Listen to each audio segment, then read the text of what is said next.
Congo, moi, tu as bien, bien. Vous avez un monde, il y a des amis bello.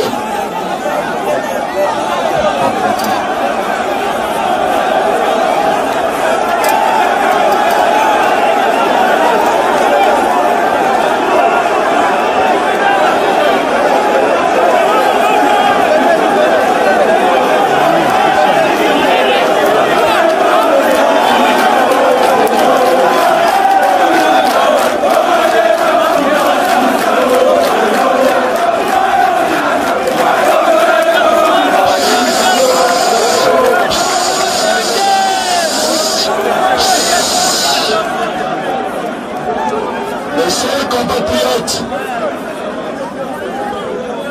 Congo qui est la maladie, notre pays est malade. Oui, le Congo est malade. J'ai plongé mon regard dans la profondeur de son âme. J'ai mesuré la grandeur de sa décadence économique, sociale et culturelle. J'ai sillonné dans les rues de nos villes et marché sur toutes les routes de nos villages. Et j'ai vu l'angoisse d'un peuple, le désarroi des générations entières, sacrifiées sur l'autel des égoïsmes politico-claniques, des appétits du pouvoir. Et là, j'ai compris que le peuple congolais n'est pas en paix.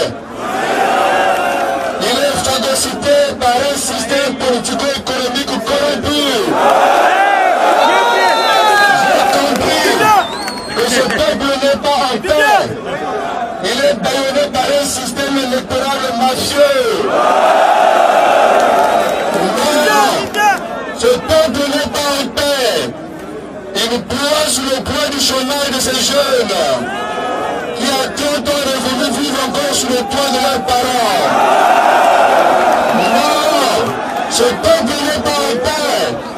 Il a honte, car le marché des fruiteries est devenu un seul endroit où il peut s'acheter de quoi habiller une famille. Non, ce peuple n'est pas en paix. Il est frustré de n'avoir qu'un repas par jour et parfois n'avoir rien à manger. Ce peuple n'est pas en paix. Il est devenu politico-dépendant, car pour s'accomplir, il est parfois obligé de chanter les louanges de certaines menties politiques. Non, ce peuple n'est pas en paix, car il n'a pas la possibilité de se soigner.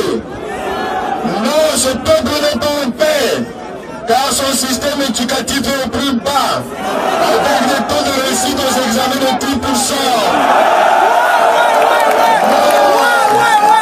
Non, ce peuple n'est pas en paix, car son tissu économique est inexistant, avec un tableau d'échange économique intersectoriel vide, où sont dominés le secteur pétrolier.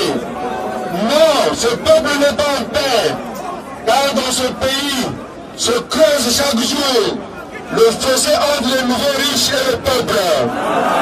Et la géographie de la pauvreté économique s'étend d'année en année. Mes chers compatriotes, les gens chantent la paix. La paix, ce n'est pas toujours une absence de conflit. La paix, vous l'avez compris, c'est plus un état d'esprit. Un état d'esprit qui ne pousse pas un peuple à la révolte. Peuple congolais, peuple épris de justice, parle de ton destin, parle de tes rêves brisés, parle de tes libertés confisquées, parle de ces jeunes désarmés, parle pour ces sans-abri, parle pour ces familles démunies. Peuple congolais, tu parleras pour ta constitution bafouée, tu parleras pour ta dignité piétinée, tu parleras pour rompre avec un système politique clientéliste, tu parleras pour demander une paix véritable, celle que lui-même, Sassou parle de la paix de cœur, la tranquillité des esprits. Tu parleras pour faire triompher les idéaux de paix, de démocratie, de partage de justice, de cohésion sociale et d'alternance pacifique au pouvoir. Tu parleras pour abattre l'ethnocentrisme comme système de gouvernement. Peuple congolais, nous te demandons pardon. Pardon car nous avons aidé à installer un régime politique qui aujourd'hui veut se cramponner au pouvoir, la manger ailleurs, et ce au mépris de la constitution congolaise. Peuple congolais, nous avons envers toi des devoirs, un devoir de reconquête démocratique, et ce afin d'asseoir définitivement au Congo une paix durable. Par-delà les différences, oui, il est possible, il suffit de le vouloir, et de se surpasser, de respecter les règles du jeu. Pour la paix, j'ose ici interpeller le président de la République. J'en appelle à son sens élevé de responsabilité. Je sollicite le sage, la sagesse du Kani, de ce chef coutumier qu'il est. Pour la paix, je me permets de l'appeler au fils de l'eau et du Congo, qui a bâti son destin à la force de sa poignée, qui ici même, sur ce boulevard Alfred Raoul, face au régime du président Lissouba, il disait ce que vous avez compris ici, ce que le président Mirassa vous a dit. Il disait jamais, je n'accepterai que la Constitution soit violée. Mais lui, c'est ce qu'il est en train de faire.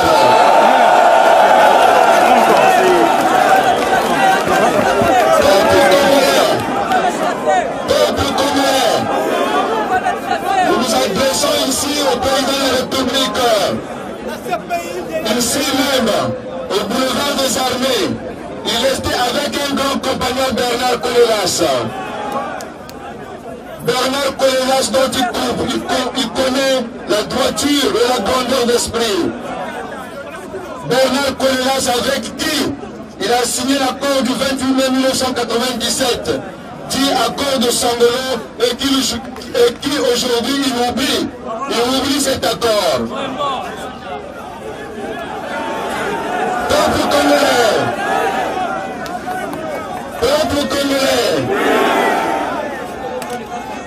je dis aujourd'hui, ça suffit. Ça suffit. Ça suffit. Ça suffit. Ça suffit. Ça suffit. Ça suffit. Ça suffit. Ça suffit.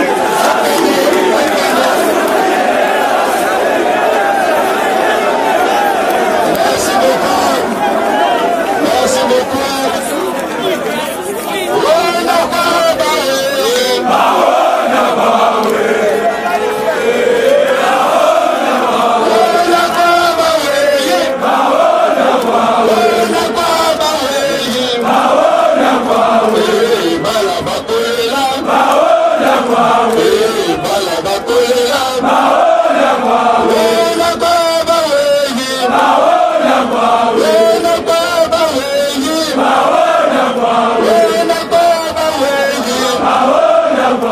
Merci beaucoup.